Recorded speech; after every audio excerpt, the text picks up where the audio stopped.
Today in the show, I welcome Dusty Sage from MiceChat.com to talk all about Walt Disney's Storybook Mansion. Still standing in the Hollywood Hills is the home where Walt Disney raised his two girls.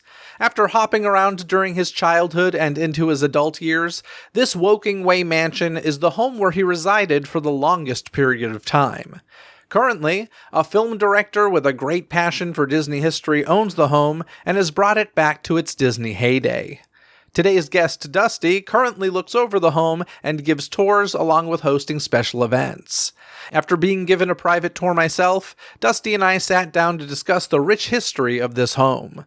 Listen as we talk all about the original features still in place, a special gift for Walt's daughters that has stood the test of time in the backyard, how you can visit the mansion yourself, and so much more.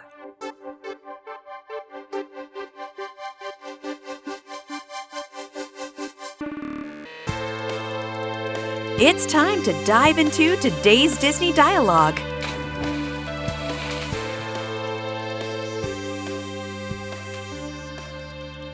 Hello, Dusty, and welcome to Disney Coast to Coast for the very first time. Thanks for being here. What took so long? I don't know. You're busy. I'm busy. You know, it takes a while, but welcome. You're finally here. Well, thank you for having me. Yeah, and thank you. You gave me a very, very special treat recently where you gave me a private tour, which was a nice surprise, of Walt Disney's Storybook Mansion, which we're going to talk all about today. We're going to let folks know how they can check out the mansion for themselves. But let's start even before Walt owned this mansion on Woking Way. I would love to start with just kind of like a timeline of not necessarily the dates, but just where he lived. He kind of was a bit all over and at several different locations in Los Angeles. So would you mind starting with that?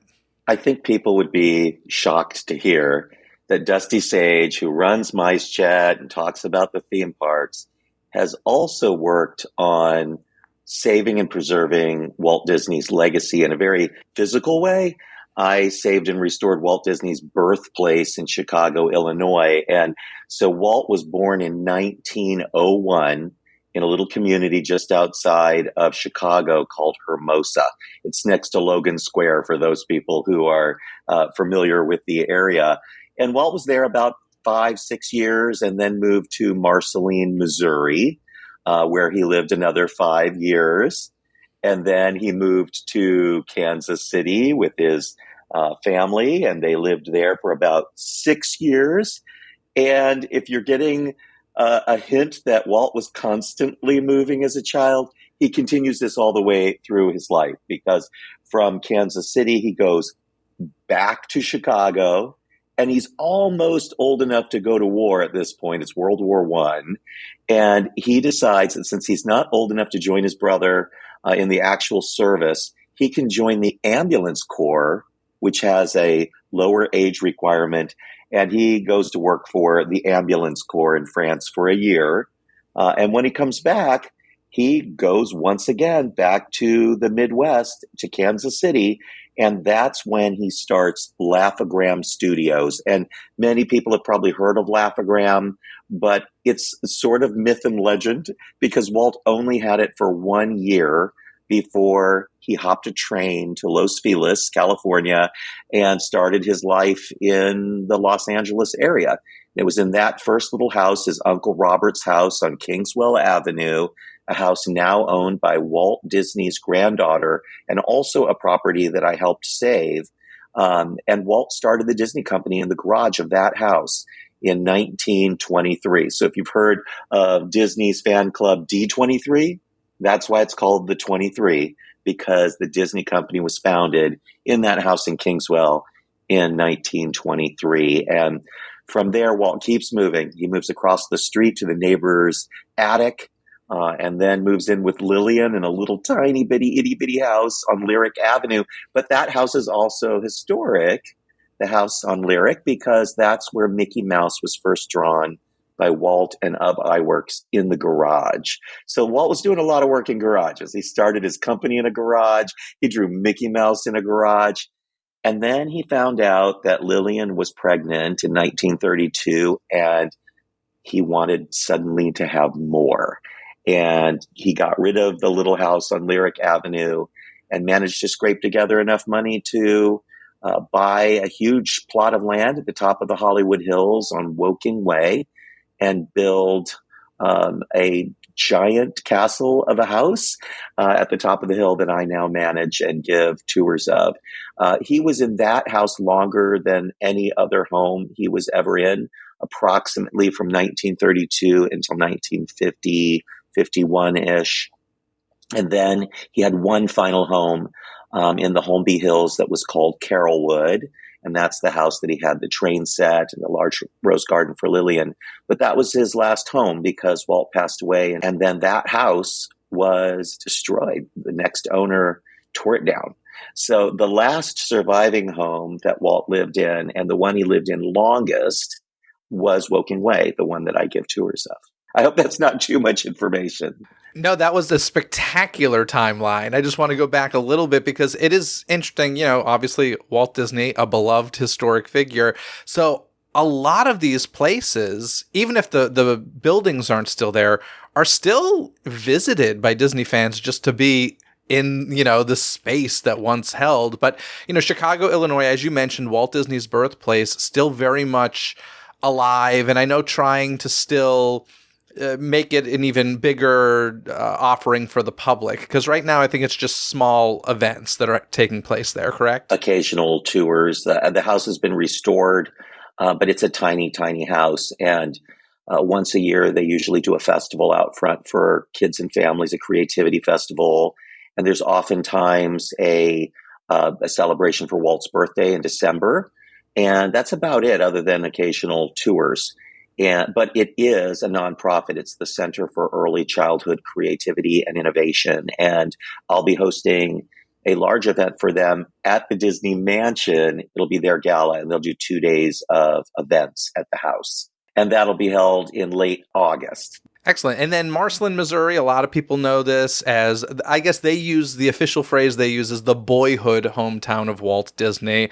And this is the location that you hear Walt talk a lot about in interviews and such. So it's really kind of become, I guess, the Chicago home, he was very young. He was like, 4 when he moved out of there? Yeah, he was approaching 5 years old when they moved out of that house. So he was there for about 5 years. From 1901 until about 1906 was when they were there. And they moved to Marceline in 1906.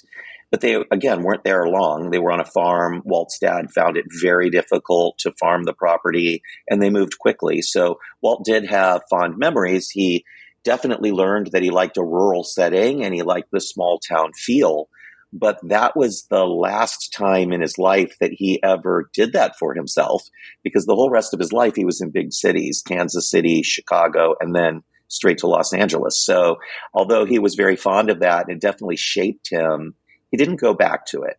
Yeah, and then Kansas City, Missouri was really the Laugh-O-Gram studios were there, and I know that they're trying to make it a nonprofit or something. They've been working for a while to do something with that building, which, I hope I hope all of these historic Disney locations become nonprofits or, just become a space available to the public. That's always my wish. So I agree. I'm just so happy with the things that you're doing and that everyone's doing to keep these things alive. So it's great, but I would love to just talk about, number one, how did you get involved as a manager and caretaker of the Woking Way property?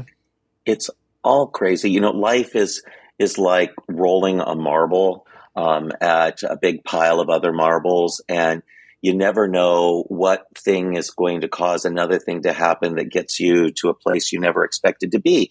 And I always thought I was going to be a lawyer or an actor, and ended up working in telecom of all fields, and very quickly found myself living in India. And while I was living there in India, and I'd grown up in Kansas, not far from Walt Disney's Laugh-O-Gram studios, and I could never have imagined even leaving Kansas, much less living in California and then eventually India.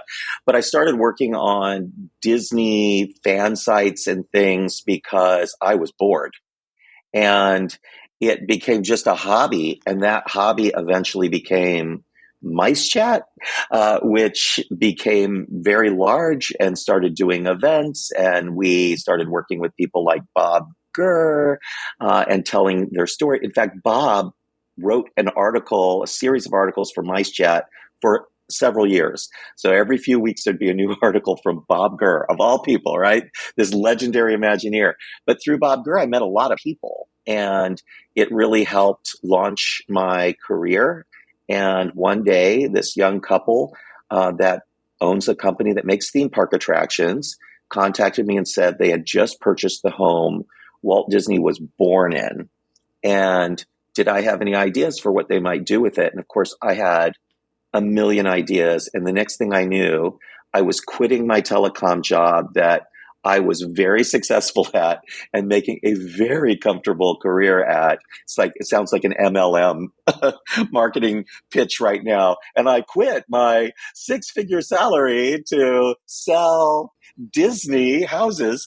No, but I quit my job to run this project and save and restore Walt Disney's birthplace and raise a lot of money to make that happen. So I was able to leverage Mice Chat to help bring awareness to this imperiled bit of Disney history. And from there, I just met a lot of people. One of our charity events, we invited Dick Van Dyke to come, and he and his wife flew out to Chicago, and I got to know them very well. And the next thing I knew, I was helping launch their foundation for the performing arts, and through them met Garner Holt, who makes theme park animatronics, and I now sit on the board of directors of his foundation. And through them, I met the owner of Woking Way, who asked me to take a look at the property. And the next thing I knew, I was managing the property. I'm the curator of Walt Disney's Storybook Mansion in the Hollywood Hills. So it's just one of those things where you do a good thing and you keep doing it and you never know what will become of it. And I still keep my fingers in all of those projects because they're all important to me. And as much as I love writing about the Disney legacy, I also like doing something to preserve it and also to inspire kids to be able to follow in Walt's footsteps. So a lot of these projects empower kids to get involved in either arts, entertainment, or in Garner's case, engineering. Do you happen to know how many owners there were between Walt Disney and the current owner? Approximately 7 owners and maybe some renters in between there as well. It's a very large house. It has 4 bedrooms and it has four bathrooms as well. But a home that size could easily have more bedrooms than that, and at some point may have been carved up a little differently. The current owner spent a tremendous amount of money, I'll say over $1 million, to restore the house back to the 1930s feel. And it really does. I mean, you were there and you can tell me, but it feels like Walt Disney just stepped out for the afternoon and we're sneaking around his house while he's gone. Yeah, so with that then, kind of the transition back to Walt's day, how much of it, like percentage-wise, do you feel is original versus replica? Most of the architectural details are original. So the original painted and gilded ceilings and the original wrought iron railings, original stained glass and leaded glass windows, the original door and chandeliers. It all is pretty authentic. The part that isn't is when you sell a house, you usually take your furniture with you, or you sell it, or you give it away. And because there have been so many owners, that has happened at least 7 times, maybe more.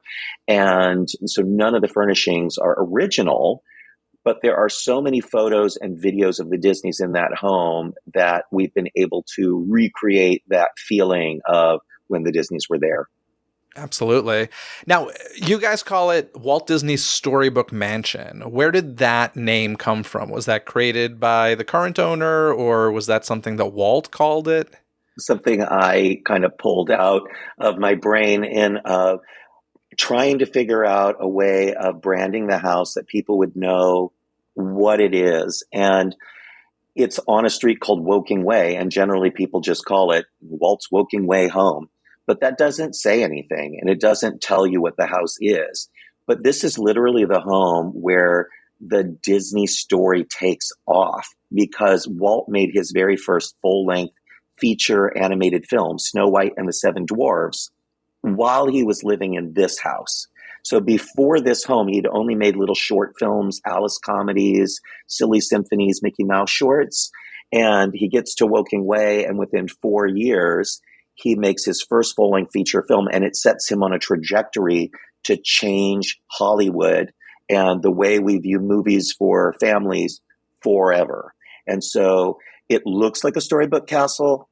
He made storybook films there. There is a little cottage in the back that he gave his daughters from Snow White and the Seven Dwarfs. So to me, it's the storybook mansion. You know what's fascinating about that, to hear that he actually made Snow White and the Seven Dwarfs while he was living here. I think for a lot of people, we just make the assumption Walt was struggling until Snow White and the Seven Dwarfs. And let's face it, he was struggling somewhat his entire career. But, I mean, he was successful enough to buy this plot of land and to build this beautiful home. Granted, things were way more affordable back then, but he was doing well in order to build this home, correct? He was doing okay. And the caveat to all of this is it was the middle of the Great Depression when he bought that land. So he could get a large plot of land. It was over 3.5 acres, and clear a hilltop and build a home for $50,000, which sounds like very little money, but adjusted for inflation, it would be over $850,000, probably approaching $1 million now. But adjusted for what Los Angeles is worth today, that house is probably worth over $15 million today. But just what he paid for it, it was a great investment. Walt, if you were still alive, it would be a tremendous amount of money for you to be able to leverage to make more films or theme parks. But he was struggling at that time. He was only making little short films. There was never a guarantee that there was going to be enough money. And he had to leverage his studio and all of his relationships to get the money to buy that property. And he did that throughout his career, constantly. To build Disneyland, he did it. To make certain films, he did it. He was constantly risking everything, including his own family's safety and security with their home, to be able to do these projects that he felt so strongly about. So he was a risk taker. And it truly was just a blank piece of land. There was nothing there. There was no prior home that he had knocked down or anything. It was just... it's just empty plot of land. There was a road that was there, some houses below it, nothing above. And it felt very much like the forest. And for a Midwestern boy who was working on Hyperion Avenue at the Disney Brothers studio, later the Walt Disney Studios, he could go 4 minutes up the street and be in his house at the top of this forest, essentially part of Griffith Park. And it was just a magnificent escape for him to have this beautiful home, this castle at the top of the Hollywood Hills with panoramic views of Los Angeles. Just incredible. Think about that. He hadn't even made a full-length film yet, and he had this incredible property. It is funny. There are a lot of properties these days, obviously not so many back then, but these days there are a lot of properties in these sides of mountains with gorgeous views, and the drives to them are kind of insane. Very windy, steep roads. And I always think these people are nuts. In a place that has earthquakes and fires and like flash floods, you got to be nuts to build on these properties, regardless of the view. But, Walt was a little nuts. So. Yeah, it's worth it, really. The first few times I stayed there, driving up that windy road to the top of the Hollywood Hills, and then the driveway itself, a very steep incline, and it curves. So if you're not paying very close attention, or if it's dark out, you could easily scrape this rough rock wall that retains the hillside. It can be unnerving. And then you get up there and get out of your car and you see the view. And just before you even go into the house, the view of Los Angeles is jaw-dropping. Just gorgeous. And then from the backyard, even more beautiful. And every single room of that house has a view. Every one of them. And let's talk a moment about Walt gets this empty plot of land. He builds this storybook mansion in how much time? How many years do you think it would take to build mansion that size at the top of the hill. You have to level the hilltop, bring up water, power, electricity, sewage, because it wasn't on septic. So how many years do you think it might take? 3, 4, 5? These days, honestly, looking at that house, having been to that house and seen it, my guess would be like 5 to 7 years easily these days. And it took him just 1 year to build Disneyland and only 3.5 months to build Woking Way. So again, Great Depression, you could get, dozens and dozens of men to work on the house every day. They'd show up at the bottom of the driveway hoping to get some work. And you didn't have to worry about permits in the same way you do today. So they were able to get everything they wanted to get done and by largely unskilled labor. And it was built very quickly. And it's very sturdy. So we did a lot of refurbishment on the house, and we saw that, it's built very strong. So if I'm doing the math correctly, you could build approximately 17 Woking Ways in the time it took to build one Tron light cycle run. I think that's correct. I love your math. That's great. I mean, it's pretty nuts. 3.5 months is insane. Like really, really, really, really insane speed to build this home. So it's crazy. One of the cool things is, as we mentioned, the current owner really respects the history. I think it's the reason he purchased the house, correct? It is. He had a huge collection of Disney art. He's a huge Disney fan. And to him, to own Walt Disney's mansion is it's like winning an Academy Award. He's got this trophy that he is now connected to the Disney legacy. And he is also a director. He makes films. He does some animation. He makes history films. He did the remake of Ben-Hur. He makes horror films. He made Abraham Lincoln, Vampire Hunter, and a number of other films that people would know. You should definitely look him up.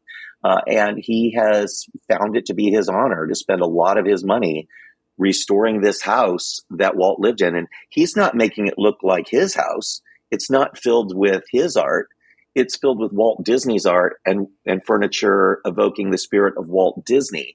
So that's really saying something. It tells you a lot about how much he respects Walt Disney.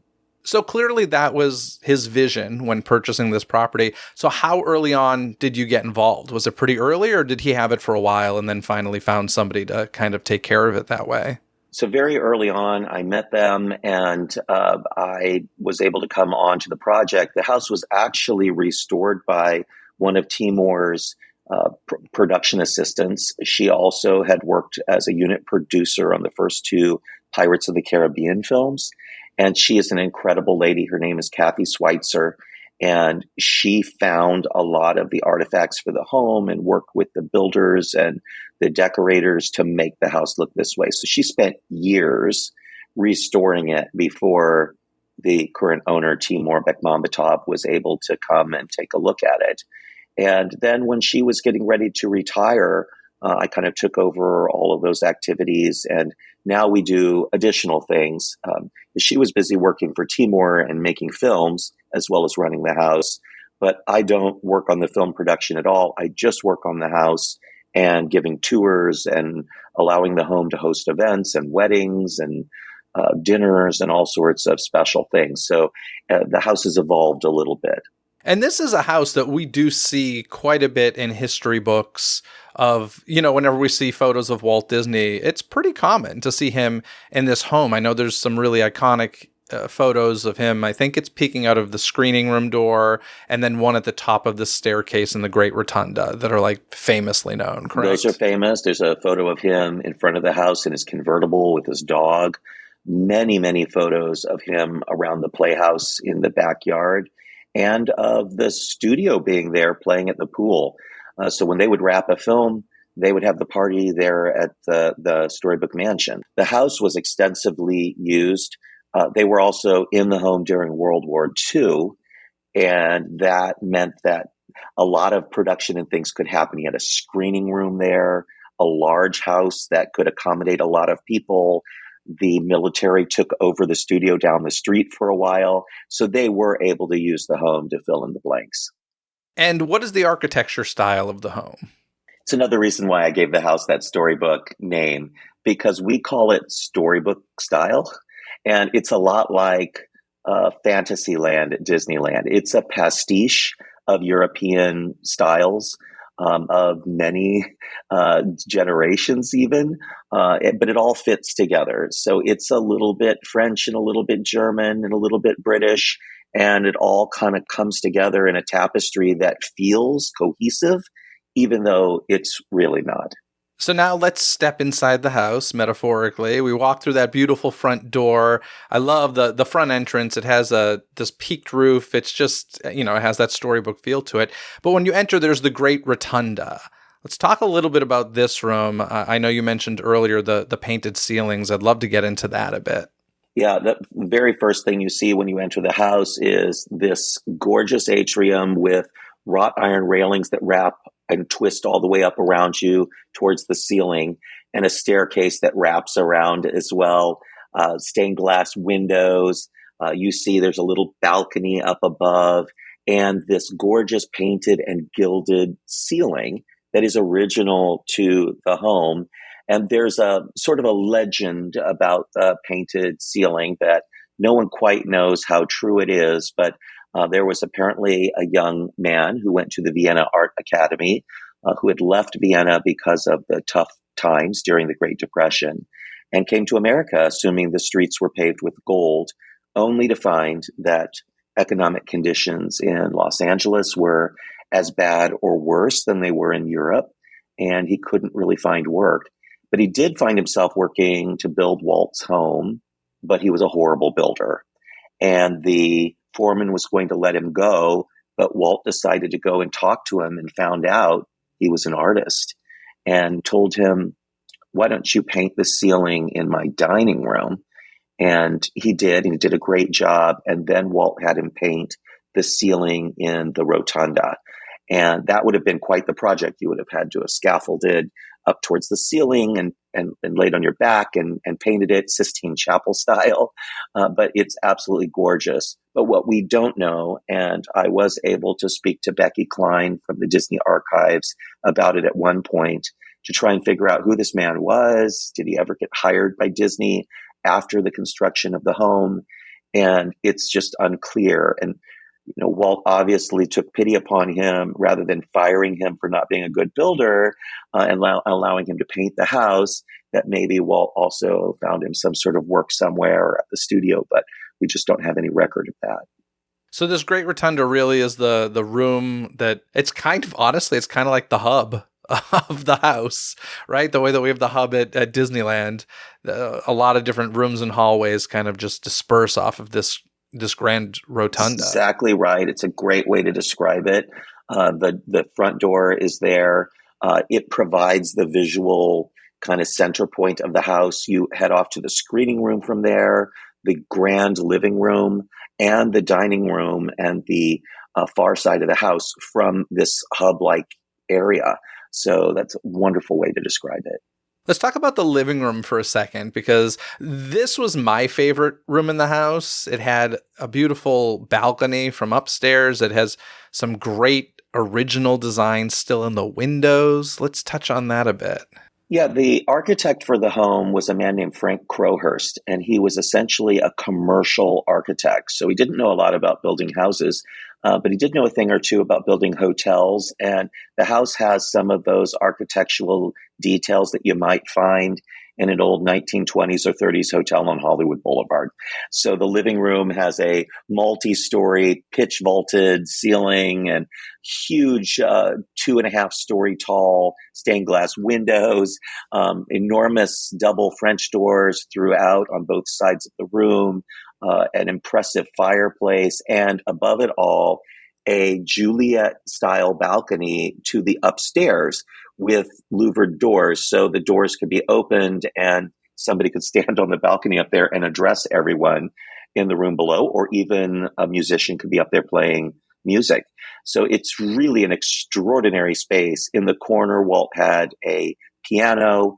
The room was set up conversation style. So the other thing I'd like to tell people is it was the height of the cocktail era, and that was the sort of entertaining the Disneys would have been doing with people. So cocktail parties, people dress up like you're going to the Academy Awards. Women would have been in gowns, Men would have been in suits. Everyone would have been smoking and drinking alcohol. And it's just an exceptional, beautiful, gorgeous room. And they had gorgeous parties there. When I was there, I sat down at the piano and played a little something. Do you happen to remember? Because you played you had chopsticks. a funny comment. No, it wasn't chopsticks. No, it was the theme to Jurassic Park because it's one of very few themes right. I know on piano. And I think it was you who made the comment about hacks, correct? That's right. On Hacks, the lead character's daughter went to school to learn how to play piano, and she plays gorgeously, but she only knows one song, the theme to Jurassic Park, and she can play it in any style. So at a funeral, she's playing Jurassic Park. At a wedding, she's playing Jurassic Park. It's fantastic, and that was the song that you played. So in that moment, I had no idea what you were talking about because I hadn't seen Hacks. And I'll tell you, that was just, a few weeks ago. I have now binged the entire series, and I'm kind of obsessed with it. To just go on a tangent, holy crap. Hacks is phenomenal, especially if you're a showbiz person. It's so good. But I had forgotten that you said that. And then she started playing it in an episode. I was like, oh my gosh, that's what Dusty was talking about. So that gave me a good laugh. But why don't you share with folks whose piano I was actually playing? Because it's kind of some fun Disney history that has ended up in the Storybook Mansion. Yeah, we already mentioned that the furnishings are not Walt's. But the piano is as close as we could get without raiding the Disney studios. The piano was built in 1901, the same year Walt Disney was born. And it was previously owned by Tanya Norris. She is the Imagineer who designed interiors for Club 33, Plaza Inn, all throughout New Orleans Square. She traveled to New Orleans with Walt and Lillian extensively for years, getting all the artifacts for the new land. And then eventually she helped design the purple haunted wallpaper in Haunted Mansion, as well as finding many of the antiques for the attic. That was her piano. So for decades, she owned this piano and then gifted it to the mansion. Very cool. And folks, you can listen to Tanya on a previous episode of Disney Coast to Coast. She has some great stories to tell. I'll leave a link in the episode description here. But I do want to talk about something that I'm going to take full credit for discovering at this mansion, even though I'm sure it was just coincidence. But it's a kind of funny thing that happened as we were sitting there in the living room. The sun was setting at the perfect angle, and it hit a light sconce that was on the wall. And I kid you not, folks, it created a shadow on the wall that was, without any stretch of the imagination, the Disney D. And I do not think this was intentional. But, Walt Disney's signature has a very iconic, noticeable D. And I'm sorry, it blew my mind, Dusty. I don't know about you, but I was just like, I was literally mid-conversation with you, and this thing caught my eye. And I was like, holy crap! And it was the Disney D silhouette on the wall. Yep. And I started crying just because I've been in the house for so long. And as the evening starts to set, the house really takes on a sort of ethereal, maybe even slightly creepy tone. And it just, the way the lighting hit the sconce and to form Walt Disney's D on the wall while we're talking about him almost seemed like divine intervention. And it just made me very emotional. And since then, I've seen it like every day. Now I look for it, and it only happens in that just the few, like half an hour before sunset, and it appears. And then as soon as the sun sets, you can't see it anymore. You need just the right angle of light coming through the window, and it's magic. But there's those same sconces throughout the room. None of the other fixtures project the D. It's just that one that you saw above the couch. And it was amazing. But the house definitely has its spirits and its secrets, and that's one of my new favorites. So thank you for finding that. No, it honestly was a really magical moment. It was just cool sitting in that room. It's kind of where we retired to after we did the tour. We just sat there and talked for a while. As I mentioned, the living room is my favorite room. It just has a really cool energy to it and an amazing view out these windows. But let's talk about the windows, because the stained glass on these windows are still original and really meaningful for Walt Disney. Yeah, it's a heraldry window, which just means there are symbols and family crests and things in the windows throughout the room that tell the Disney family story. And the Disney family does get its start in Normandy, France, in a region called Sur de Isny, D apostrophe with a capital I, Isny, de Isny, Disney. So it's where the Disney family gets their name from originally before their great migrations.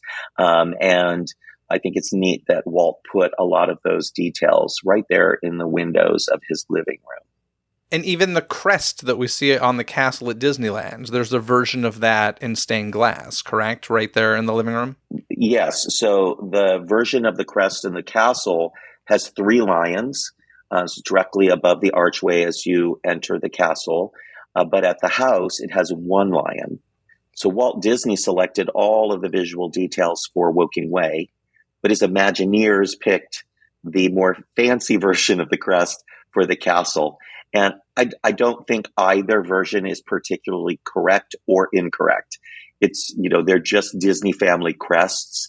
And at this point in the Disney family's history, it was probably impossible for Walt or the Imagineers to know which particular version to use. And they each used versions they liked for their projects. And the version at the mansion has some gorgeous cobalt blue in it, just very pretty.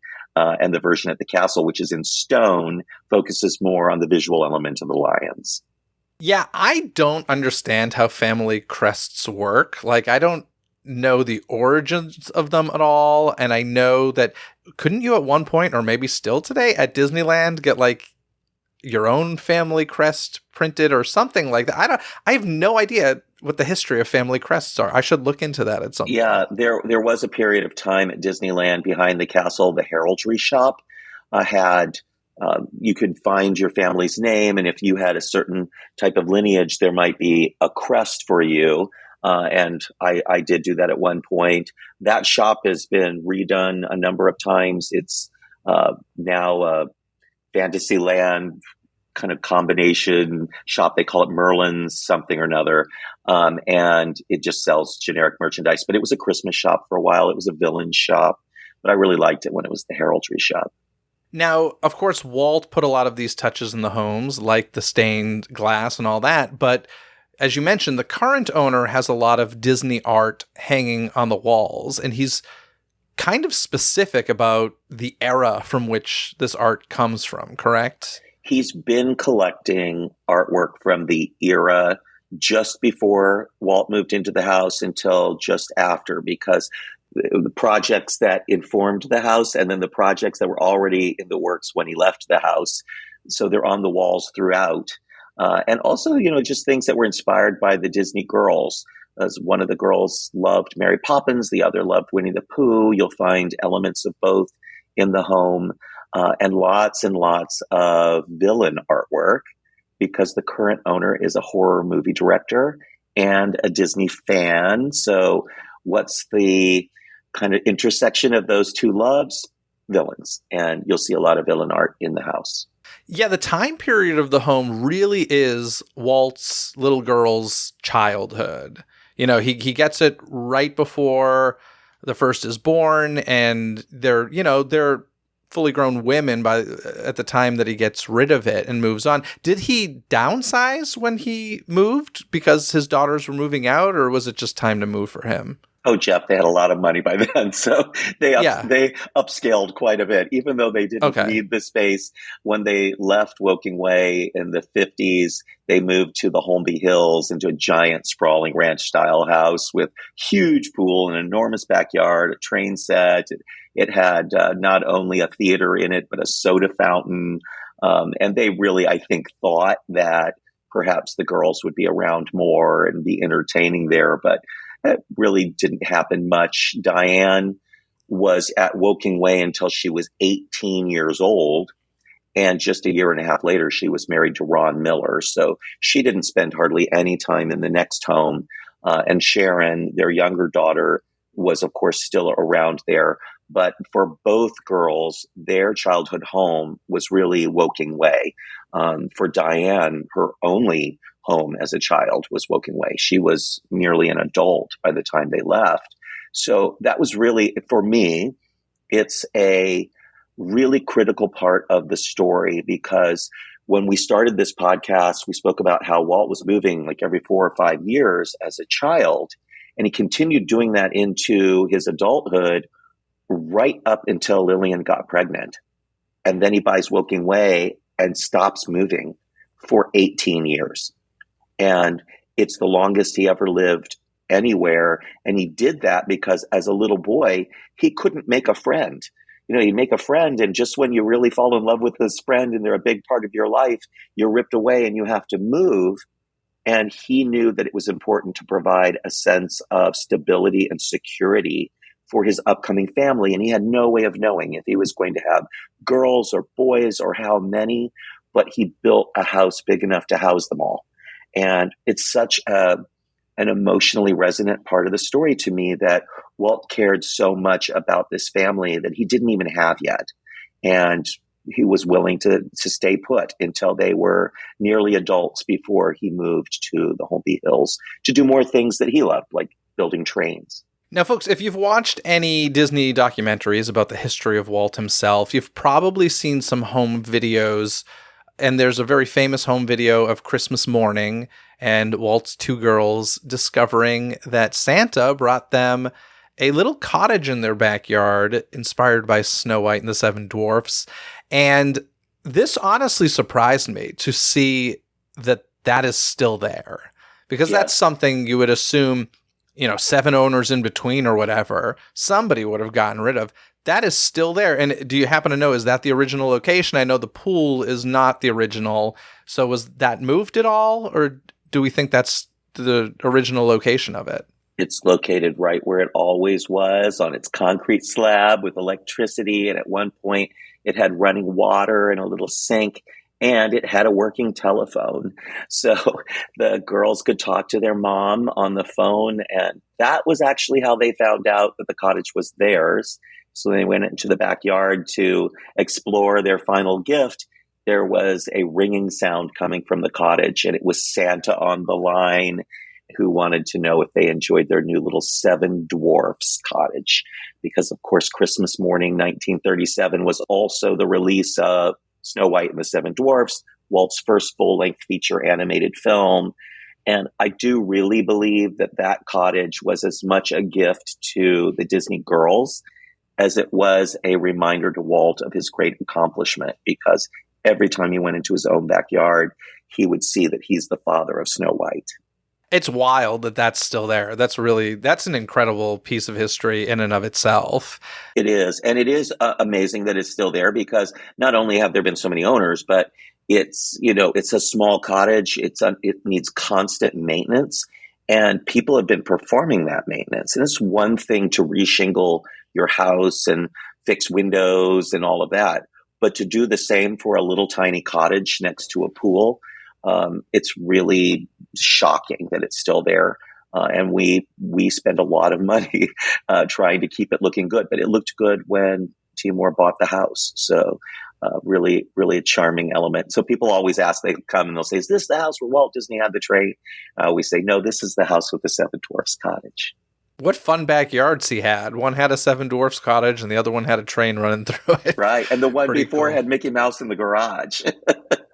So the area that's the backyard now is a little smaller than it was at the time. As I mentioned, the pool is a different pool than what Walt had. In fact, I think Walt's pool is now the neighbor's pool. Is that correct? That's right. So somebody sold off a small portion of the land, and it just happened to be the portion at the bottom of the driveway that also contained Walt's pool house and pool. So Walt's pool and pool house are still there. They're just not on our property, and there's now a hedge between their house and ours.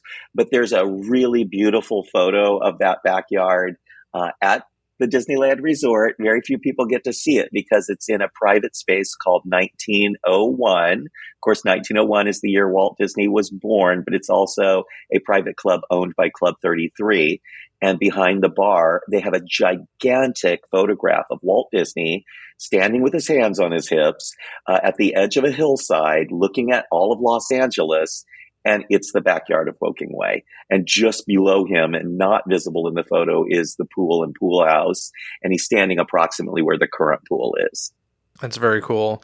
Let's talk about the screening room for a second. If I'm remembering correctly, the original intention of this room was not to be a screening room. Is that correct? That's right. So it would originally have been an apartment for Walt's parents, Elias and Flora. And Elias, of course, built the home Walt Disney was born in Chicago. They say that Flora designed that home.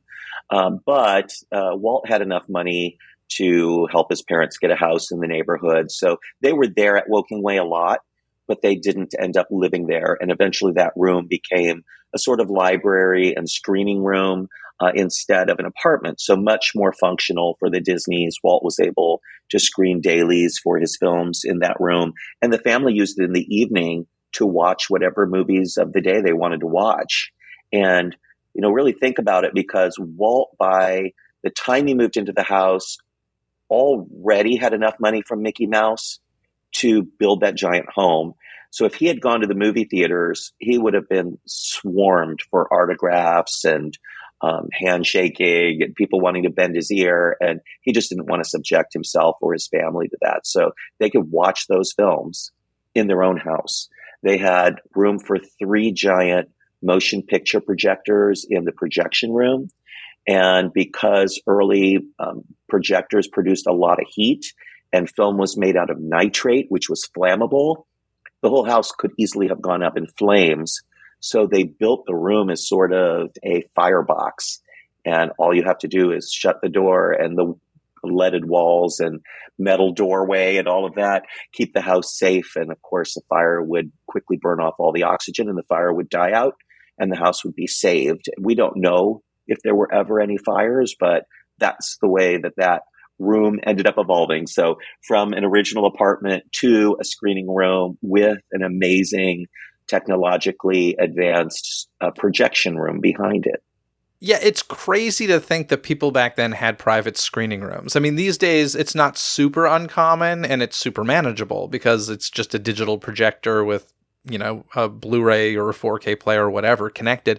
But old-fashioned movie projectors were insane and, as you said, dangerous. So to think that anybody, and Walt certainly wasn't the only celebrity doing this, but it's crazy to think that anybody had that in their home. Right. Today, it seems so logical. Of course, Walt had his own movie studio because today, you have your man cave or your 80-inch television in your living room. But back then, they had no television in the house when it was built. Walt was famous enough he could afford to have his own projection room. But even if you built a projection room, there was no guarantee you would have anything to show in it because it would be very difficult and expensive to get the films to your house. But Walt Disney was Walt Disney. So he could have his friends in theatrical distribution send him anything. They could even screen films that weren't released in the theaters yet. So it was pretty cool for the Disneys to have that room. And the girls could bring friends from school up. And that was the hub of the family until they finally got television.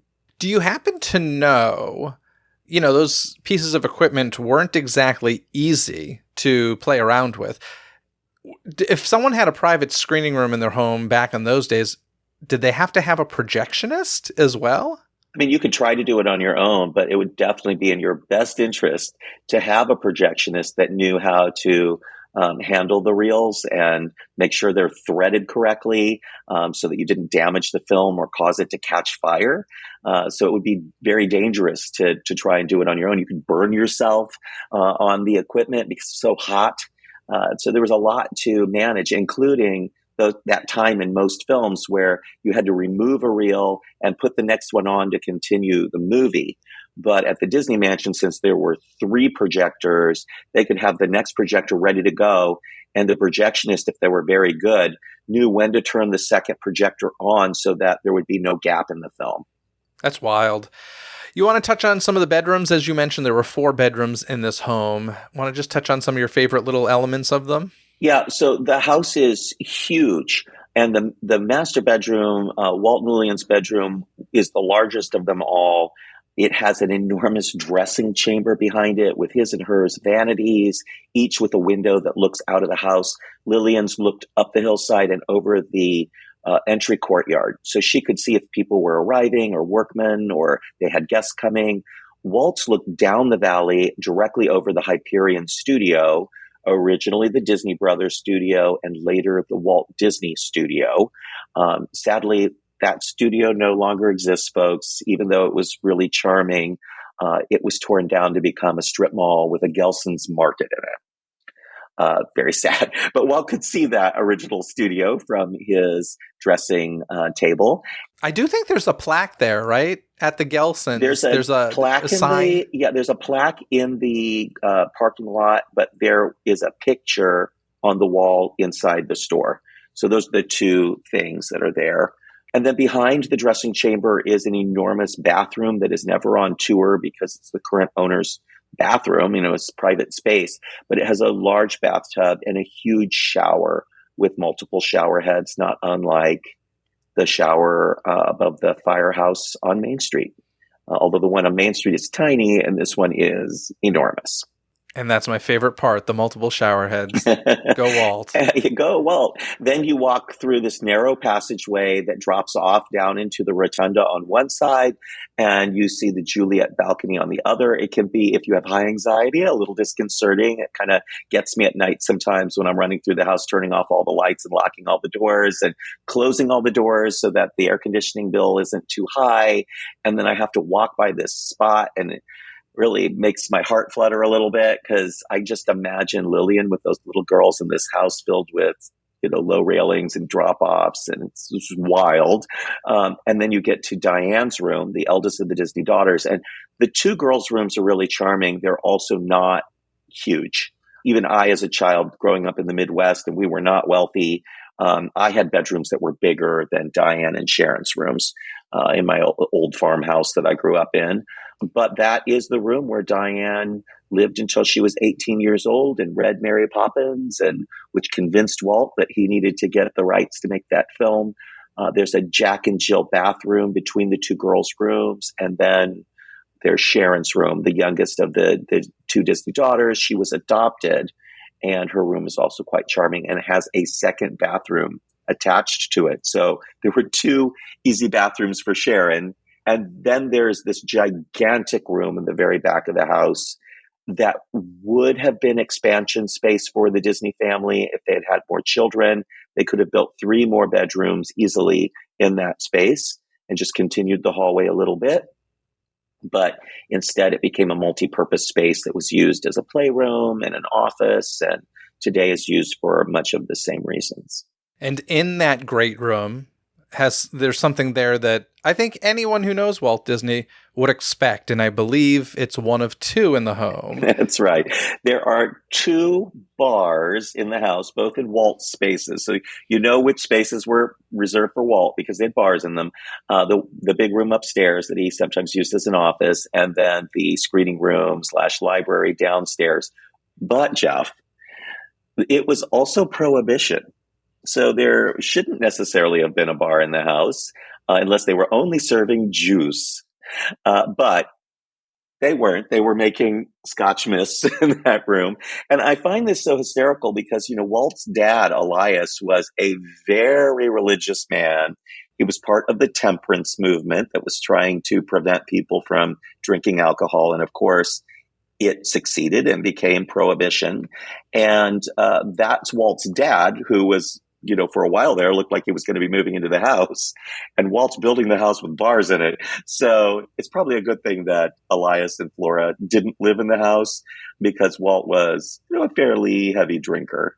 In addition to the 2 bars, you mentioned the phone earlier in the little Snow White cottage, but this home had a lot of phones, which was not common at the time. That's right. Many homes wouldn't have had a phone yet at all. The ones that did might have had one or maybe one on each floor. You made a big deal out of your phone. So there would be a table and a chair for it. And, so people could see you had a phone. But at the Disney Mansion, they have a phone booth downstairs off the rotunda. So just before you get to the screening room, there would have been another one in the kitchen. There may have been one in the living room. There was one in the cottage, and there were two upstairs.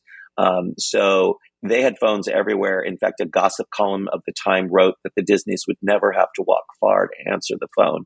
And that's hard for a young person. We had a little girl on the tour last weekend, and when I tell the story about the phones, she said, I have a phone in my pocket. Like, that's exactly right. It's very hard to imagine a time when you couldn't just answer the phone instantly. You had to make a decision sometimes. If you're in the pool, do I want to get up and answer the phone? Probably not. And maybe if you had a maid, the maid would answer the phone and take a note for you. But it was just a very different time, and way before people had, messaging systems, and it would ring and ring and ring, and then your message would come on. And you're old enough to remember, Jeff, that Oh, the real answering machine landline for phones had, sure. eventually had answering machines, but that didn't come until long after the Disneys left Woking Way.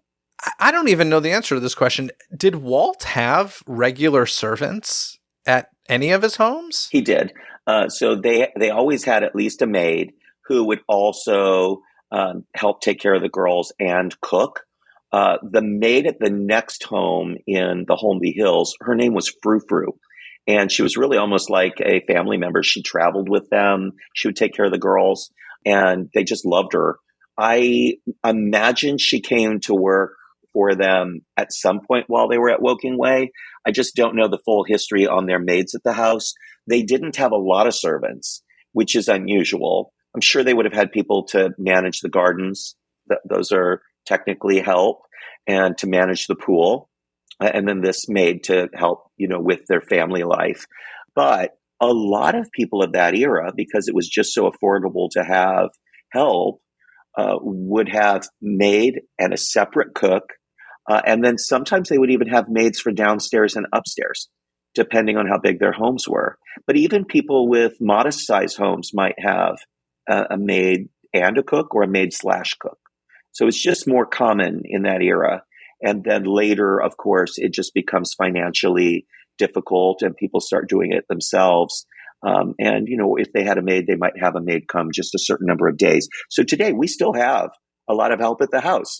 We have a maid that comes once a week. We have a pool man that comes twice a week, a gardener that comes twice a week, because the house is on a massive amount of land with a hillside with an enormous park behind it that's all private to the property. So we have to maintain it, and it just requires a lot of work. And then I do a lot of work there. Very cool. I know the kitchen in the home is one of the spaces that really has not been renovated to look like it was during Walt's day, but the dining room was, and I'm going to kind of use the dining room as a segue here to talk about how people can visit this mansion as well, because I'm sure a lot of people are listening thinking to themselves, how can I visit Walt Disney's Storybook Mansion? And you're doing something kind of cool with the dining room. I don't know if it's started yet or if it's coming up, but I'd love for you to talk about it. Well, I'm going to let you be the one that breaks the news, because I had told you about it, but we haven't made any announcements. But I'm going to go ahead and spill the beans. And this is not something that you and I have discussed doing. So you just asked the right question at the right time. So you're a very good reporter. But we are, in addition to occasional tours available at the mansion, going to offer a 21 Royal style progressive dinner. And if you've heard of 21 Royal, it's Walt's private dining room at Disneyland. And they do this dinner with multiple courses in multiple spaces and special things happening and a special gift. Well, we're amping that up to make it part of the Walt Disney Storybook Mansion experience. And you would be able to start your evening on the back patio, perhaps at sunset, with champagne or a glass of wine and a little bit of story about the area and Walt Disney and his time in the house, and then go inside. And there would be tray-passed appetizers, entertainment being played on Walt's piano. And then you would be called into the dining room, where there'd be a multi-course dinner. There are several different menus inspired by different things. One of the menus is inspired by the foods Walt loved, but they've been elevated just a little bit because Walt liked things like chili that was not particularly fancy, but we've taken some of those things and elevated them just a little bit, but it's very much a Walt Disney inspired dinner. There's also a Hollywood at its golden age dinner. So 1930s, 40s style Hollywood elegance dinner. And then several other dinners, specialty dinners that we're working on, including a haunted version of this experience. So a more Disney villains themed dinner, and then a Christmas themed dinner. So after your main dinner, you head into the screening room for a screening that matches the theme of the dinner you chose. And when you head back into the dining room, it has been completely reset with all new floral and a dessert extravaganza. And then I take you upstairs for a tour of the rest of the home, fill in the story about the Walt Disney family and their years there at the house. And the tour concludes out front with a special parting gift that is exclusive to people who have done one of these dinner extravaganzas at the house. The Walt Disney Storybook Mansion Progressive Dinner is not a cheap experience. You buy it out, so you pick a date that works for you, you select the menu for your entire group, and then you and up to 11 of your friends, so a total party of 12, can enjoy the mansion for approximately 4 full hours as you make your way, eating and drinking your way through the story of Walt Disney. It's an absolutely exceptional experience that you all are the first to hear about.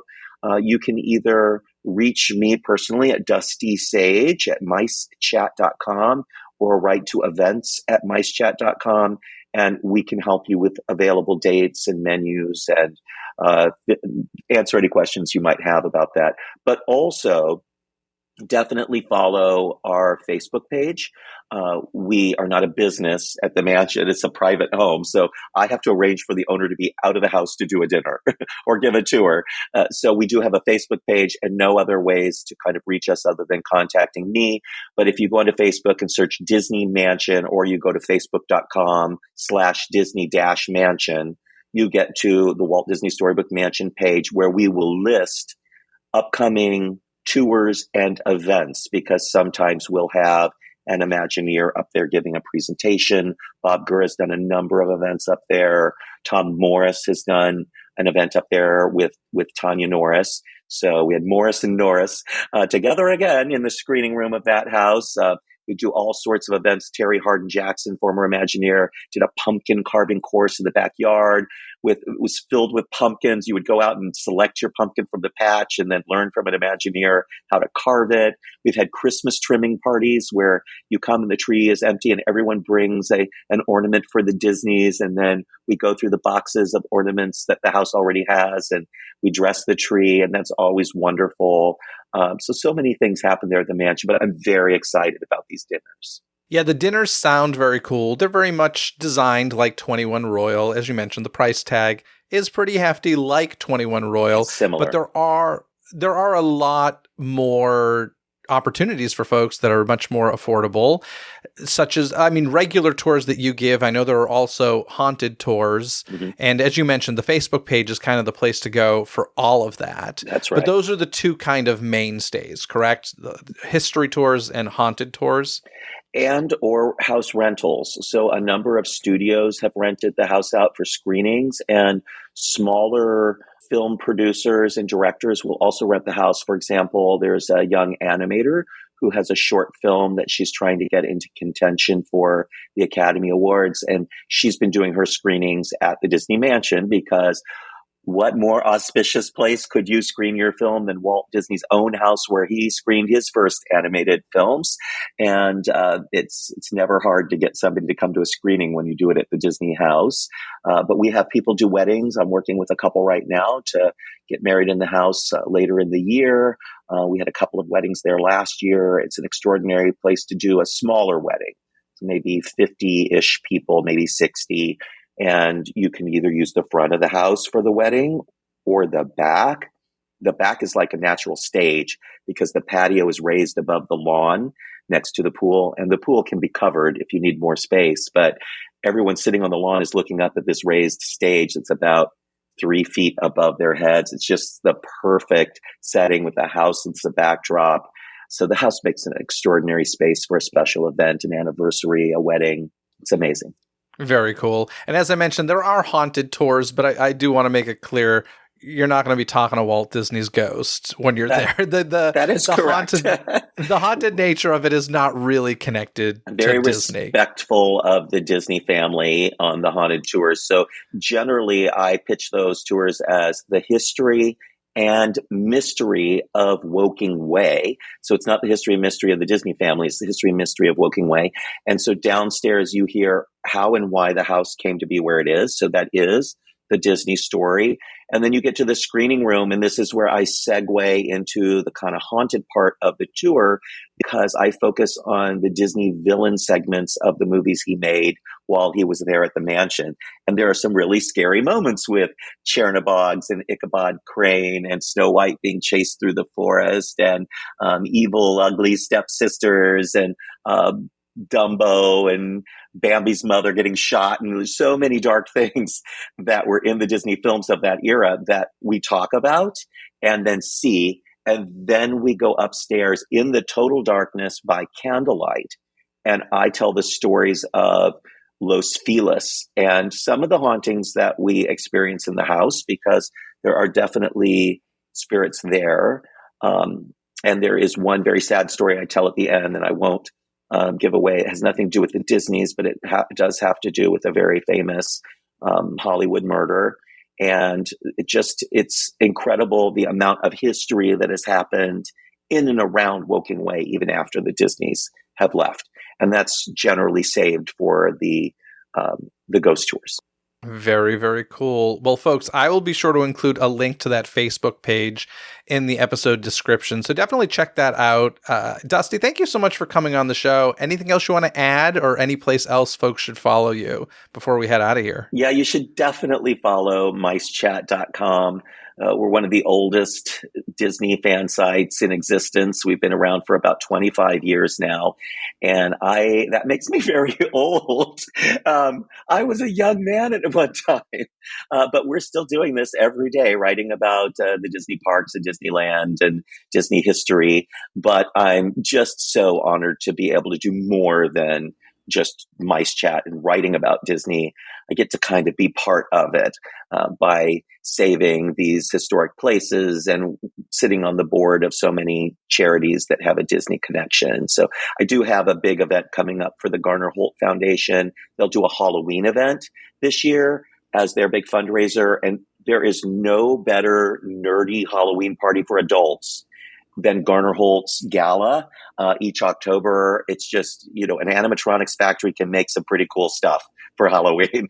And this year's will be one not to miss. So you can visit the Garner Holt Foundation a little later in the season to find out about that one. And then we'll have some extraordinary events coming up for Halloween and Christmas at the mansion. So follow along, folks. I have lots of things ahead. That's awesome. And yeah, Garner Holt's been on the podcast, and he took me on a tour of his warehouse, and it's incredible. Like, it's really, really incredible. So folks, if you have the chance to visit there, definitely do so. And so many cool events happening at the mansion. I look forward to hearing about these dinners and how they all go, because that's super exciting. And Dusty, once again, thank you so much for coming on the show. Thank you. It was a pleasure, and I always enjoy seeing you, Jeff. So let's not have this be a rare thing. We should get together more often. Sounds good to me, sir. Take care, everyone. And now it's time to bring in Meredith from Mini Memories Travel for another Disney Vacation tip. But before we get to that tip, let's talk a bit about some news. Howdy ho, Meredith. How's it going? It's going well, Jeff. How you doing? Pretty good. Let's talk about some news, because a piece of big news came out. My beloved Disney's Hollywood Studios is going back to its roots and is bringing back the magic of Disney animation in a new form in 2026. Kids and kids at heart can laugh, draw, dream, and explore animated new experiences. Now, the storyline for this new experience is that the animators have temporarily stepped away, but the building is still buzzing with activities. The characters have come to life and they're ready to play. If this sounds familiar, it's because it's very much related to the Once Upon a Studio short film that was released in 2023 for the company's 100th anniversary. So Meredith, first of all, have you seen the short? I have not. You're getting me by surprise here. And it's funny because I've read about it. I know what's coming with a new thing. I just haven't watched the short. I need to take some time and do that. You do. It's really good. I highly recommend it. It's on YouTube. I think they premiered it on ABC for the 100th, and then they showed it in some like unique places. I think it's on Disney Plus. I'm pretty sure it's on YouTube. In any case, I did a whole podcast episode about it because I loved it so much. So I'll be sure to put that link in the episode description so folks can listen to that. But it's really fun, and it's exactly what it says. The artists go home, the characters come to life. And do you remember the old school magic of Disney animation at Disney's Hollywood Studios, or actually Disney MGM Studios way back in the day? Absolutely. Absolutely. I loved it. Yeah, it was such a big part of that experience, that theme park experience. And, actual films were made there like Lilo and Stitch. And it was cool to see that. And it's been gone for a long time because of Star Wars Launch Bay, which we'll get into. But in any case, inside, you'll get to interact with and explore silly takes on the iconic Disney animation headquarters, including the many different studio departments. Only this time, some of your favorite pals have taken over to create the fun adventures. There will be playful and interactive moments around every corner as portraits come to life before your eyes, and you'll even pencil in some time to learn how to draw your very own character sketch.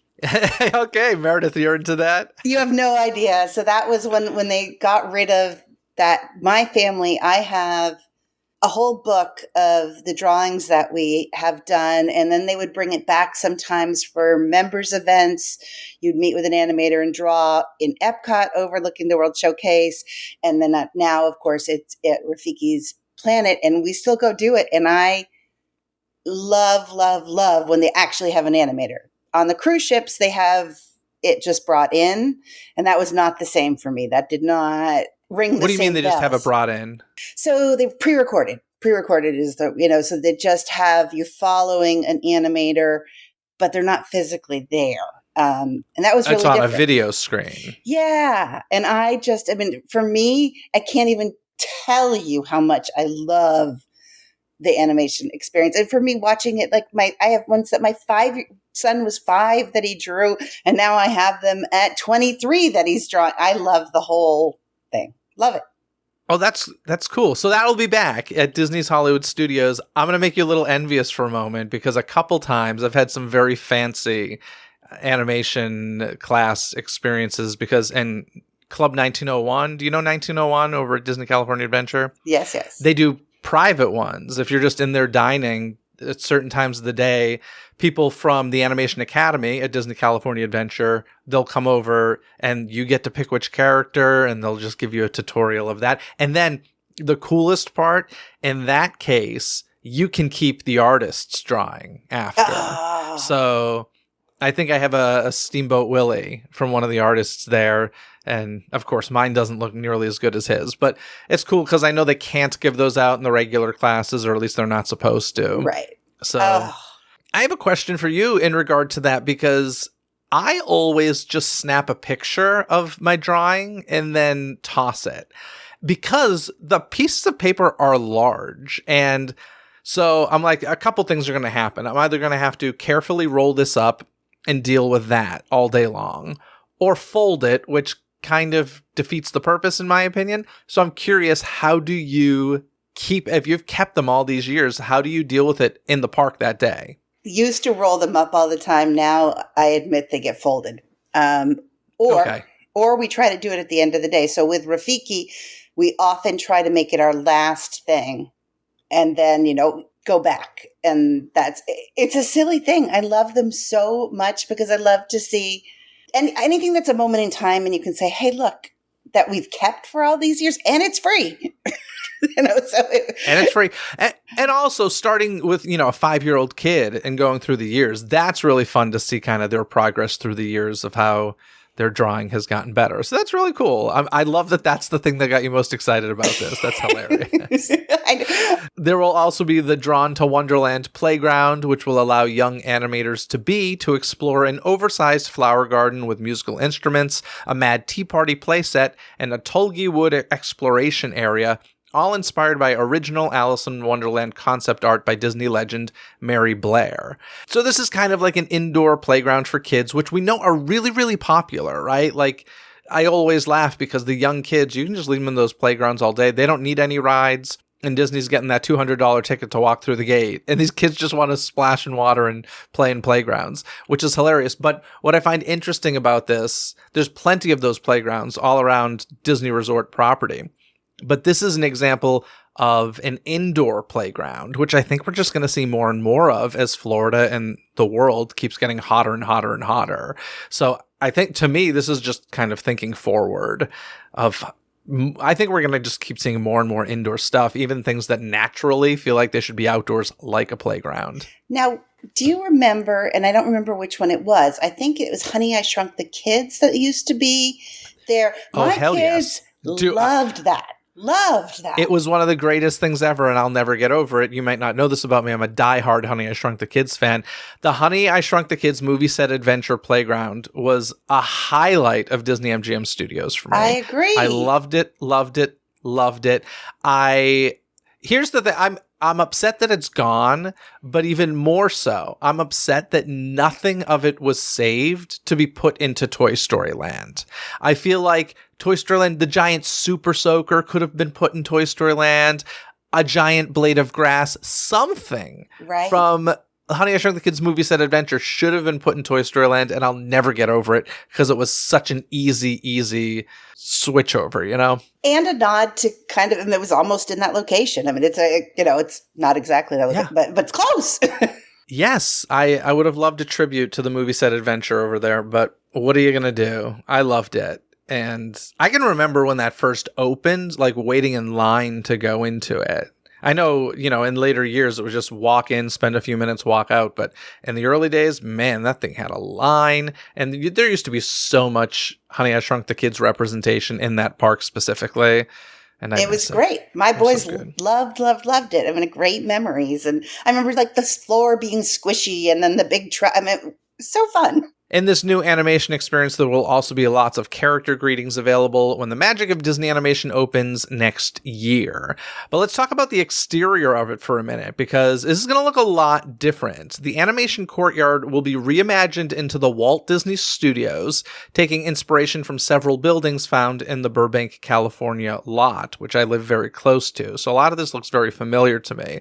But one of the first things I noticed and got a little sad about is that archway is going away.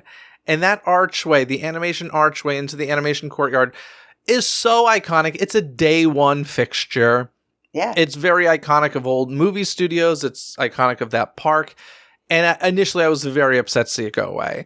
Now I will say, I've taken a step back and looked at it, and I was like, you know what? The current day version of it, at least the front of it, is very blasé. It's like black and white, very like minimalist text on the front. It's seen better days, number one. I will say the back of it's still beautiful, very ornate and intricate designs on the back of it. But admittedly, Universal Studios Florida has always had the better gate. And this is being replaced by a sign I drive by all the time on Buena Vista Street in Burbank. That is the entrance to the Walt Disney Studios lot, or one of the entrances. So yeah, I'm sad to see it go, but admittedly, it's a nostalgia thing. It's not exactly a beautiful. It's this rectangular box that is really plain on the front side. So, And I think that having advised clients and to go into certain places, for some reason, no one wants to walk through that arch. Even back in the day when I'm like, you have to go do the animation thing because I love it. And they'd be like, I can't find it. I'm like, well, that's the point. It's a hidden gem. It's the launch bay made it a little bit more, but it still doesn't get the traffic. People just cut over to Toy Story Land. And I think I am so happy that Launch Bay is finally going away. Star Wars Launch Bay was great as like a preview center for Galaxy's Edge. But as soon as Galaxy's Edge opened, I felt like Launch Bay should have closed. There's a few things. Number one, I'm still pissed that Mickey and Minnie's Runaway Railway didn't go over there so that we could still have the great movie ride. I'll never get over this. It was too simple to do. Whatever. Right. It didn't happen. I got to get over it. But I just don't like when, and I feel the same way about Disneyland, I don't like when we have a 14-acre land dedicated to an IP and we still have pieces of that IP in other parts of the park drives me crazy. So I'm just really happy Star Wars Launch Bay is going away. But it's also, the original location of the magic of Disney animation. So Yes. this is, a throwback to the actual original location, which is cool. It's going to feature a sorcerer's hat entry, very much like the Roy E. Disney Animation Building here in Burbank. So it's pretty cool. And then the home of The Little Mermaid, a musical adventure, that's going to transform into the Studio Theater, which is a real theater here on the Burbank lot.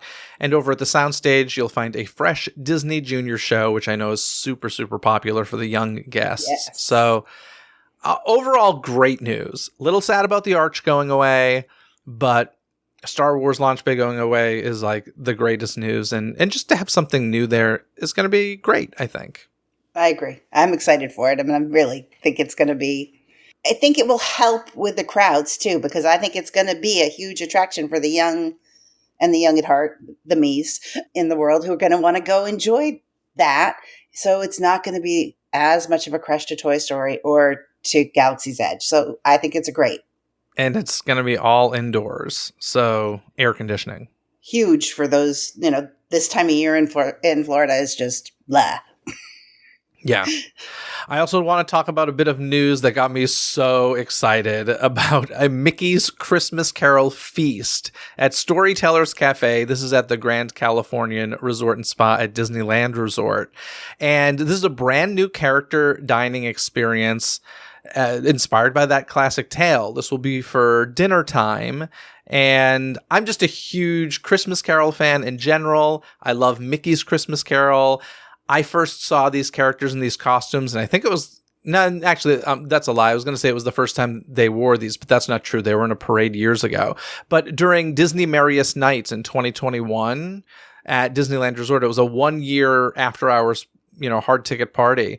They brought out these characters, and I was stoked to see them. And I'm just thrilled they're going to have a character dinner experience with them. And I've done a character breakfast at Storytellers Cafe, and I got to say the food was actually a lot better than I anticipated, and it was a fun experience. So I'm all about this. I'm so excited. I just love A Christmas Carol. I mean, I love the Dickens version. I love the Muppets version. I love anything of that Dickens. I actually, when in London, have to go down the street where the Muppets are filmed that. And they were promoting it as, do you know where you are? You're in Harry Potter. You're in Diagon Alley. And I go, yeah, but I think I'm also. And they're like, how did you know that? I'm like, well, because I love A Christmas Carol.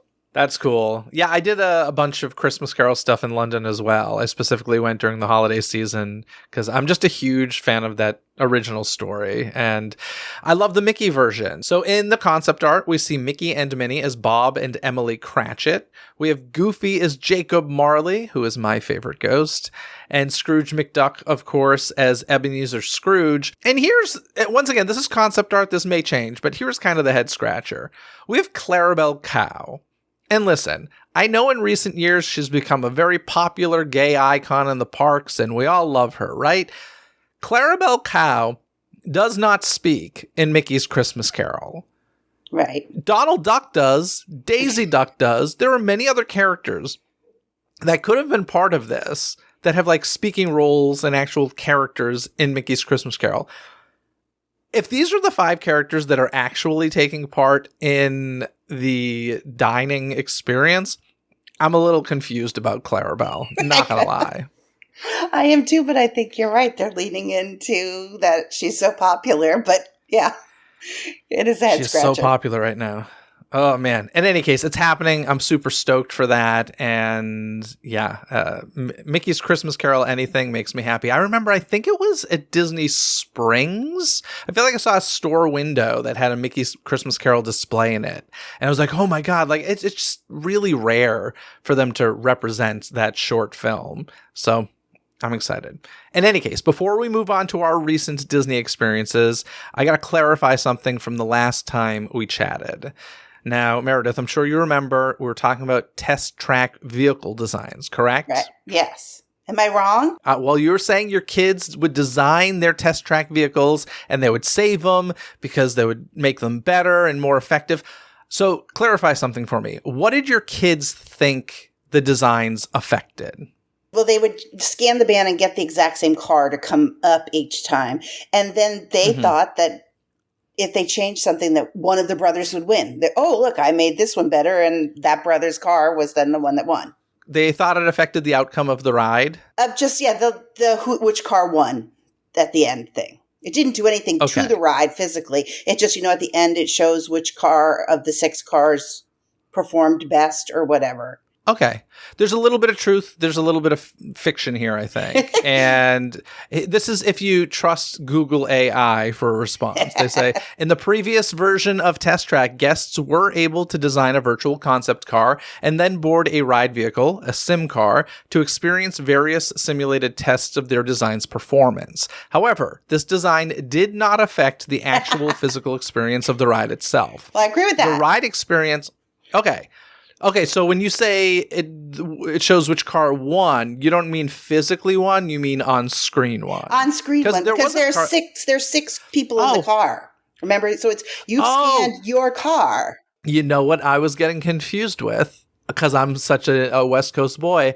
I'm used to the cars actually racing at Radiator Springs Racers. Right. Whereas Test Track, there is no racing. There's only one vehicle. Right. We're all in one vehicle, and it shows you if they tweaked it, it would change whose came in order. I don't know if that was random or not. They swear it was not, and for them, that was great. I think that they're correct. The ride experience was the same for all participants, but instead the design influenced how your theoretical car scored and the virtual tests displayed on screens during the ride, comparing its performance in categories like capability, efficiency, responsiveness, and power against a base vehicle. All right. That makes more sense. So it did do what they thought. Yeah. In my head, this shows how often, or really how infrequently, I ride Test Track. I kept picturing cars racing, but there are no cars racing. It's just one car at a time. Yeah, we were all in one car with we're 5 people with one random person. And so that's why we could always compare time to time and what they tweaked and then they'd go back to their other cars. So that's why I felt there was some truth to it, because we could watch it happen, and sometimes they'd want to ride it like 6 times. So we'd ride it 6 times. All right. Well, it did in fact change the experience or change the outcome. So there you go. Your kids were right. It wasn't all just made up in their head. So, and even if it was in their heads, it's okay because it made them happy, and that's how their memories were. So I'm okay if they weren't, but we did it enough that I felt confident saying that. According to Google AI, you're correct. So there we go. Now let's move on to some Disney experiences we've had recently. Meredith, what Disney experiences have you been up to? My Disney has been all planning for my next. We go to Food and Wine every year. We're a big Food and Wine family, and I plan tons of Food and Wine for friends and family and how to do it. And this year, my niece has asked to bring her boyfriend, and she wants us to blow it out and show him how we do Disney. So it's been, going, all right, I'm bringing someone who's never been. And how are we going to get him all the unique Disney experiences? But then we, Disney adult at Food and Wine, we have to try something from every booth. Now, we cheat. I fully admit we cheat. We're not people who want to be stumbling around the World's Showcase. So we like our drinks, but we'll share things. So at each booth, you have to either have a bite of something or a sip of something. And so we will hit everything, and everyone will have tried something from each booth, but it won't be a full drink at each booth or a full snack, because that would then be all of our eating it for the whole time. And I don't do the stumble around Disney thing. So it's been fun planning that and doing that. And it's help me get ready. Like some of my friends are asking, well, what do I do for this, that, and the other? And it just, anytime I get to do one of these things, seeing it through a first timer's eyes and bringing it makes me better at planning it for other people and makes me excited. So that's my Disney. Perfect. I, last month on July 17th, went and celebrated Disneyland's birthday on the actual birthday. I've done this quite a few times. I was there for the 60th, definitely, and a number of them in between. They did some things differently this time. And stand by my comment that the 70th has been a little bit weird and a little bit underwhelming. Don't get me wrong. I had a fantastic day, a really good day, actually, on the 70th birthday. But this celebration's been a little wonky to me. It all kind of feels like, we're really saving the big stuff for the 75th. But having said that, one of the things, there's always been, every time I had gone, there'd been this really beautiful moment, usually around 10 a.m. or 10:30 a.m. on the train station, where there'd be some sort of proclamation and we would hear Walt's opening day speech. And then whatever the anniversary is, that number of characters would come out. And so for the 60th, 60 characters came out, and it was really cool. And that's the one I remember most. Like I said, I've been to some of the smaller years as well, or quote unquote less important years. And so I really loved that moment. They did something weird. I was at the gate at like park opening, 7 a.m. or whatever it was. And they didn't let us in to like the train station where that presentation would normally happen. Instead, they had a whole cast member thing on Main Street that morning with Bob Iger and Josh D'Amaro, and they rang the New York Stock Exchange bell, which I thought was weird to begin with because, listen, I get it. They're a company. Obviously, there's money involved. Stock exchange is an important thing with the Walt Disney Company. I just thought it was weird to celebrate Disneyland's birthday by doing that. I was like, this is supposed to be like a celebration of this park and the art that went into this park, not about how much money the park makes. So I thought that was weird. But that was something that was really done with cast members kind of for the news. Guests weren't seeing that. But since Bob Iger and Josh D'Amaro were already there, they decided to have their opening moment in front of Mickey Floral. But all guests were still outside of the gates before the turnstiles. The only people inside the gates were like invited media. So they made a big social media video out of this. But really, all those people that woke up hella early to be there just because they love Disneyland were outside the gates. Now, I will say they did have speakers so that we could hear what they were saying and stuff, but it wasn't like that moment at the train station that I'm used to. And so I was a little upset by that. And by the way, Walt's opening day speech was not part of that whole Iger D'Amaro moment. So I go in and I'm like, okay, they're still going to be having that moment, right? And the answer is yes and no. They never had the train station moment. They did something different that I get. That's a pretty small area and a lot of people want to be there for that moment. So instead, they kind of turned that moment into a cavalcade along the parade route, where they had a little cavalcade. Honestly, it was their regular day cavalcade with some added little stuff to it. And as part of it, they did play Walt over the speakers saying the opening day speech. So I was like, okay, at least there was that. I made sure I was in Town Square because I don't know if you've ever done it, but for me, being a Walt guy, like it's something very special to be in Town Square at the flagpole where this speech was said 70 years ago to that day. Like it makes me very emotional. I love it. I'm getting goosebumps and I've never done that. So I love that. Yeah, it's special. So I was concerned after the whole Iger D'Amaro thing that wasn't going to happen. It did happen in a form. I would say I prefer the train station way over the cavalcade way, but I understand why they did it that way. But I will say there were not 70 characters. So we have gotten to a point where they can't afford the number of characters as they are anniversaries at this point. But I will tell you, being there and seeing 60 characters come out for the 60th was awesome. So I wish that would continue, but it didn't. They did the cavalcade instead. So that happened. Also very delighted. Of course, the last episode of the podcast was all about Walt Disney, A Magical Life, the new audio animatronic show, which I rave about. But I was very happy to see that day on the 70th birthday, big crowd the whole day. They had to do virtual queue. Every single showing that day was full. From what I understand, that is not the case anymore, and it wasn't soon thereafter. But at least for that first official opening day, full crowds all day long, and I loved that. I loved. I was not. I've never been there on the day. You're sort of giving me something that I need to aspire to.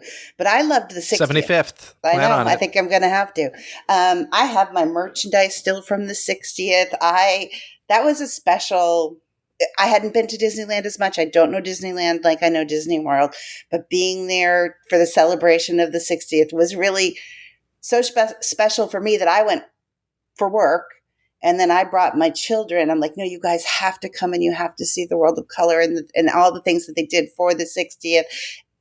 And we went and spent Thanksgiving. So right at the end where they were just going to end, but I got our family there. And those are special moments. And I love that you do it on the day. Yeah, I think it's I certainly don't do it every year on the day, but for the milestone ones, since I've moved here, which would have been the 60th, 65th, 70th, I've been there for all of those, and I don't know, it's important to me. But another cool thing they did was they handed out park maps, which are not an always thing anymore, but they had special park maps for that day. And one of the cool things was in the map, it pointed out what were opening day attractions and like that are still in the park. It's like, go experience Peter Pan's Flight. This was an opening day attraction. And I thought that was cool. I was like, oh, I really, really like that. And then one other nice thing was that they had, just a few days before the park opened in 1955, Walt and Lillian Disney celebrated their wedding anniversary in the Golden Horseshoe. And this has been well documented. There's plenty of photos of it and stuff. They actually set up an anniversary cake for Walt and Lillian in the Golden Horseshoe. It looks just like the ones in the photos, and they just had it right in front of the stage. And it's been there even since then. I don't know if they've removed it recently, but I was like, what a beautiful little gesture. So 70th was full of some really nice gestures. I will say, for an anniversary that had felt a little lackluster, like on that day, I was like, okay, it's finally arrived. We have Walt Disney: A Magical Life now. We have, Richard Sherman's last verse is now in It's a Small World and on the Main Street Cinema. So it feels like it finally became something, and I was very, very happy to spend the day there. It was a lot of fun with friends. Good for you. I'm jealous of your life, Jeff. You do a good job with all of this. I'm jealous of your life. Every time we do this, you're in a different location. So I'm jealous. We're equally envious. There we go. In any case, with that, Meredith, what is this month's Disney travel tip? So it is about food and wine, and it is...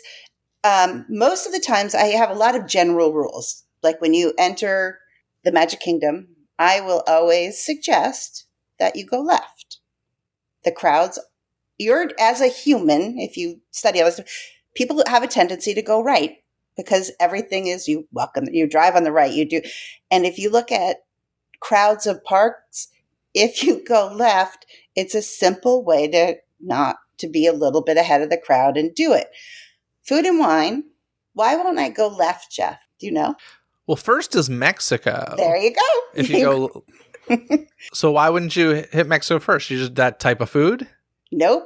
The lines for the margaritas are always out into the road, and they stop everyone, and it becomes a bottleneck because everyone has to stop there, and it just completely bottlenecks. And that's the one time. And if you go right and go through Canada, you don't run into crowds until about Japan. If you do at 11 in the morning, if you start and go that way, you do not get any of the bottleneck. You start to get it a little bit at the entrance between England and France because people are coming in, but it's not the same. You can really get all the way to Japan in even the busiest day before you have to start waiting in lines and before you have to, because everybody goes to Mexico.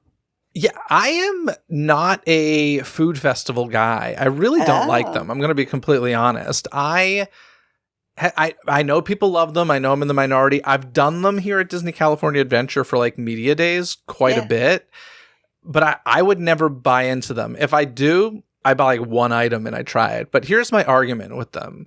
I do find that, number one, the food is expensive. Just proportionally, it's expensive.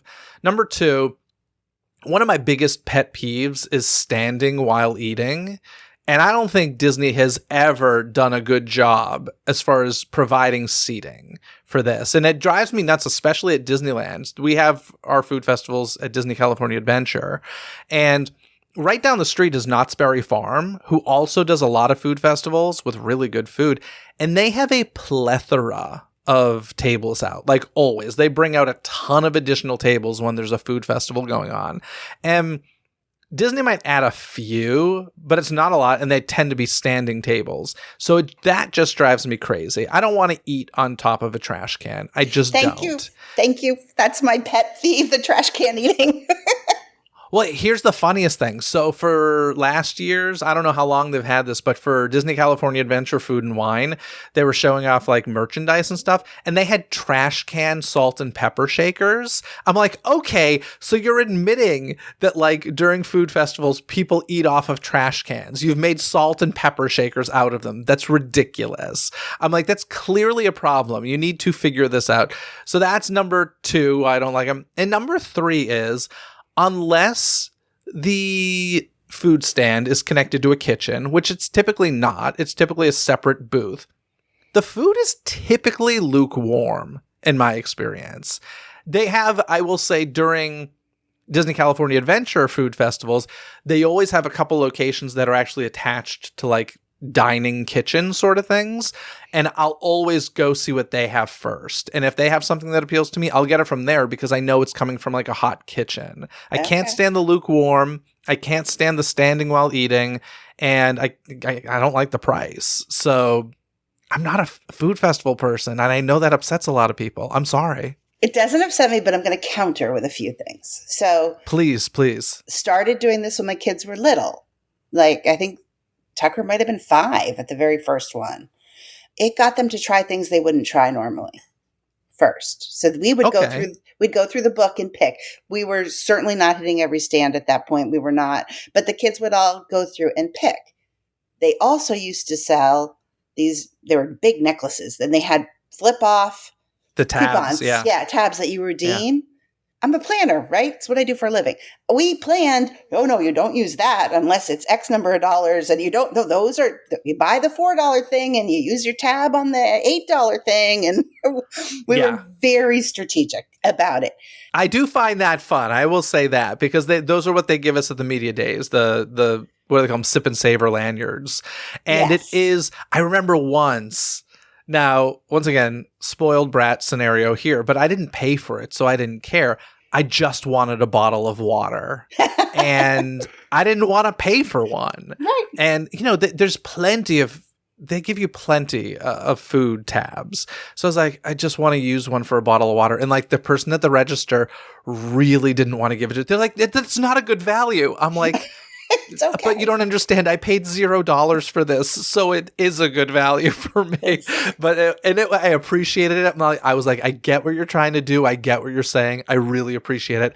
I want a bottle of water, please. But having said that, I do think it's fun, assuming you're paying full price for this thing, to look at the strategy of, okay, what makes this worth it? Because sometimes, you know, based on the combination, sometimes it's a great value. I was going to say, there used to be one that you got wine, and so you got 3 little tasting wines and 3 cheeses and meat. And I could use my tab for that, and it was $19. I'm like, yes, please. Yeah, and you know, and I'm speaking mostly from DCA experience here, but there's so many tabs that if you're an annual pass holder, it's kind of good because you can use a few tabs each time you go. It's a lot if you're planning on using it all in one day. So if you're there with a friend, like you can easily split one lanyard. So there's that. Okay, so that's another point. So you got your kids to try and taste new things, and then you enjoyed the strategy of the tabs. And then we're 5 people, and this year's 7. We find one spot and sit, and then one person stays and everyone goes, and then brings back the food or the drink to the sitting area. So we're not garbage can eaters either. And we know where to find so wait those. a sec. But you'd be running across the park like all day. No, there's no. Or do you move tables? We move tables. Okay. So we'll go, like, I have my favorite. I've told you before, my koi pond place in Japan. We will then split up to, if there will be 7 of us, so there will be 6 different places they'll go, and the one person will stay and then come back, and then we enjoy them all and relax and do it that way. And we have spots throughout the World Showcase that are our shady places to do it. So I get rid of that. But again, I couldn't do that if I was just going with my husband. It wouldn't be fun with 2 people. Divide and conquer. All right. I like it. Listen, you still haven't convinced me, but maybe you convinced somebody listening. It's just not that. And here's the thing. I'm not that much of a foodie either. Like, I know people get very excited about Disney food. It's pretty rare for me to be like, you have got to try this. Pretty rare for me. That's just me in life too. I'm like, I eat because I need to survive typically. And I don't put that much thought into the food I eat, which is why I have a weight problem. But in any case, there's that. So folks, as she said, go right, not left to Mexico. Mexico is a bottleneck in the morning for those margaritas. And with that, you can get Meredith's top 10 tips for visiting Walt Disney World simply by contacting her and asking for the Disney Coast to Coast bonus document with no obligations whatsoever. You can find Meredith's contact info using the Mini Memories travel link in this episode's description. And don't forget, Meredith can help you plan any vacation you'd like at 0 cost to you. Meredith, until next month, I hope it's a magical one for you. Same to you, Jeff. Now, folks, I hope you enjoyed this episode, and I'll be back next month with another. If you're looking for more before then, be sure to check out the DCTC catalog featuring hundreds of different episodes with a wide array of topics and conversations. Whether you're in the car, planning a Disney trip, cooking dinner, or enjoying a shower, Disney Coast to Coast has episodes available for you to enjoy 24/7 in your favorite podcast app. DCTC Patreon members can join me and Kyle Burbank from laughingplace.com later this month during our Disney Catch-Up Zoom session. Join by clicking the Patreon link in this episode's description. This episode has been executive produced by Jeffrey Riccio. Gain rewards like Jeffrey, including access to never-before-heard episodes and more by becoming a Patreon member yourself.